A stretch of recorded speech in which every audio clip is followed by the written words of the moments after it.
did a video earlier talking about this idea of a sovereign wealth fund that Donald Trump is trying to create with the Treasury Department. And it's unclear how he can actually accomplish that without Congress, as Congress has the power of the purse. But they're talking about shifting a bunch of assets that the federal government has into this thing to monetize them and make money. And sounds like a lot of smoke and mirrors to me. But one of the things they're going to try to do is to use this fund as some kind of a way to save TikTok. Now, it's unclear how this is going to actually work. They say a lot of things that they don't actually give the details. But apparently they would put the U.S. ownership, because that's what Donald Trump wants.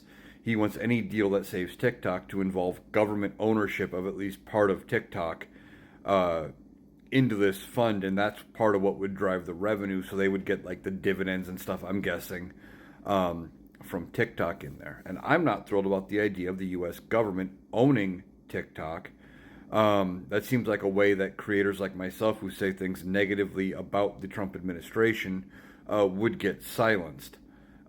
Especially with this current administration, that he doesn't like people who say things that are negative about himself.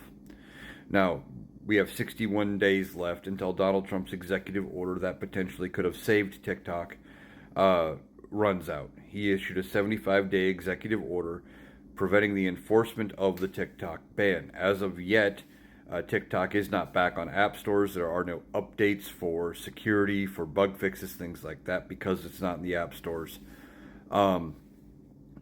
And as it goes, we don't know what is going to happen with TikTok. I don't know if this sovereign wealth fund is going to be enough to save it or not, or if there's even a deal. Donald Trump did say that he expects to have an update sometime later this month on the TikTok ban. I'm going to continue saying what I say in a lot of my videos. I encourage you to follow the creators you like everywhere they have their content, just in case TikTok does go dark. For my part, besides being here, I am also on Clapper, Blue Sky, and YouTube. You can follow me on all of them. Analyticaliowan on all of them. Link trees in my bio. And if TikTok goes away, or depending on who buys it or what, is going to determine whether I keep making my content on TikTok. But it's not going to stop me from making content. I will continue to be other places as well.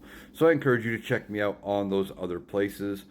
For those of you checking me out over on YouTube, I do post all my live videos up over there. I did one just last night that I just posted today. So encourage you to check me out. Again, Analyticaliowan on Clapper, Blue Sky, and YouTube. Linktree in bio.